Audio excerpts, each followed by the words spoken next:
রমজান মানেই হলো আখিরাতের মাস, রমজান মানেই হলো পরকাল সাজাইবার মাস, নিজের আখিরাত সাজাবার, জান্নাত সাজাইবার মাস হলো রমজান। রমজানকে সামনে রেখে আল্লাহ পাক রব্বুল আলামিন ফেরেশতাদেরকে দিয়ে জান্নাত সাজিয়ে দেয়, নতুন করে জান্নাত সাজায় রমজানকে সামনে রেখে, জাহান্নামকে বন্ধ করে দেয় এবং সমস্ত শয়তান দুষ্ট জিনগুলোকে শেকলে বন্দী করে দেয়। ইজা দাখালা রমাদান ফুতিহাত আবওয়াবুল জান্নাহ ওয়া গুল্লিকাত আবওয়াবুন নার ওয়া সুলসিলাতিশ শায়াতিন। নবী সাল্লাল্লাহু আলাইহি সাল্লাম বলেন, যখনই রমজান আসে তখনই আল্লাহ পাক তার জান্নাতের সব দুয়ার খুলে দেন, জাহান্নামের দরজা বন্ধ করে দেন এবং শয়তানগুলোকে শেকলে বন্দী করে দেন। তার মানে বান্দা যেন শুধুই জান্নাতে যাইতে পারে আল্লাহ তাআলাই কুদরতিভাবে ব্যবস্থা করেন। এই জন্য রমজানে জান্নাতের ব্যবস্থা করতে পারে নাই, জাহান্নাম থেকে বাঁচার ব্যবস্থা করেন। রমজানেও শয়তানি শেষ হয় নাই, দুষ্টামি শেষ হয় নাই, আল্লাহর নাফরমানি ছাড়তে পারে নাই। আসলে এটা শয়তানের তুনো বড় শয়তান, কারণ মেন শয়তান তো বন্দী, মেন শয়তান তো শিকলে বন্দী। তাহলে এরপরও এইটা শয়তান রমজানের ভিতরে কেমনে নাফরমানি করে, তা আমার মনে হয় এইটা ওইটার চাইতে উপরে ডিগ্রিওয়ালা শয়তান। এই জন্য যে এই শয়তানে বুঝাইতে চায় যে ওই শয়তান রে বন্দি করলে কি হবে, আমি তো তার থেকে শিখতে শিখতে তারে ডিঙ্গায় গেছি, আমি তো তারে ডিঙ্গায় গেছি, আমি তো শয়তান, এখন আর আমারে আর অসহসা দিবে কিন্তু।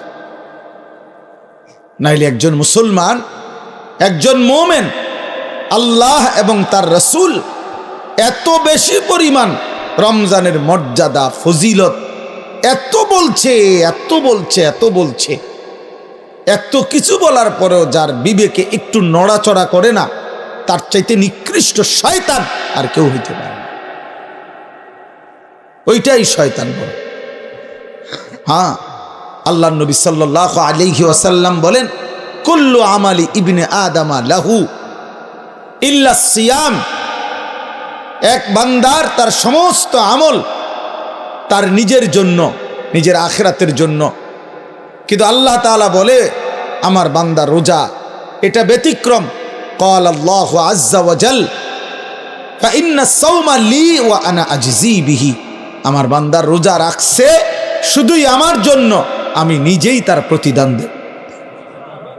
ডান কাদের ফেরেশতাকে যেন আল্লাহ বলে, ফেরেশতা পুরা রমজান আমার বান্দার নেকি তুমি লিখবা না, আমি লিখবো, আমি লিখবো, আমি দেব বান্দার নেকি। এই জন্য বাপ রমজানকে কেমনে কাটাবেন, রমজানের ফজিলত, রমজানের বৈশিষ্ট্য, রমজানের জন্য প্রস্তুতি মুমিনের আলাদা হওয়া উচিত। যাদের কলিজায় আখিরাত আছে, যাদের ফিকিরে আছে জান্নাতে যাওয়ার, যারা কবরের আযাব থেকে বাঁচতে চায়, যারা জাহান্নামের আগুন থেকে বাঁচতে চায় বাপ, তাদের জন্য রমজান ভিন্ন কিছু। রমজান মানে আলাদা মাস, রমজান মানে আখিরাতের মাস, রমজান ফিকিরের মাস, মেহনতের মাস, রাত্রি জাগার মাস। রমজান মাসে দিনের বেলা রোজা রাখবে, রাত্রিবেলা রাত্রি জেগে তারাবি পড়বে। আল্লাহ তাআলা এমনভাবে সাজাইছেন যে বান্দা 30টা দিন তুমি কষ্ট মুজাহাদা পরিশ্রম করে আমার রমজানটাকে কদর করো, 30 দিন পরে আমি আল্লাহ তোমাকে মুত্তাকি বানিয়ে জান্নাতি বানিয়ে দেব, জান্নাতি বানিয়ে দেব। এই জন্য আমরা মাহে রমজানের প্রস্তুতি, আমরা যেন রমজানে রাত্রি জাগতে পারি, আমরা যেন রমজানে রোজা রাখতে পারি, আমরা যেন রমজানে নিজেকে প্রস্তুত নিতে পারি। এই জন্য আল্লাহ তাআলা 15 দিন আগেই আল্লাহ তাআলা যেন আরেকটা প্র্যাকটিক্যাল আমার মধ্যে যেন হিম্মত, আমার মধ্যে যেন রোজার শক্তি, আমার ভিতরে যেন রমজানকে পালন করার মজবুত হিম্মত আসে।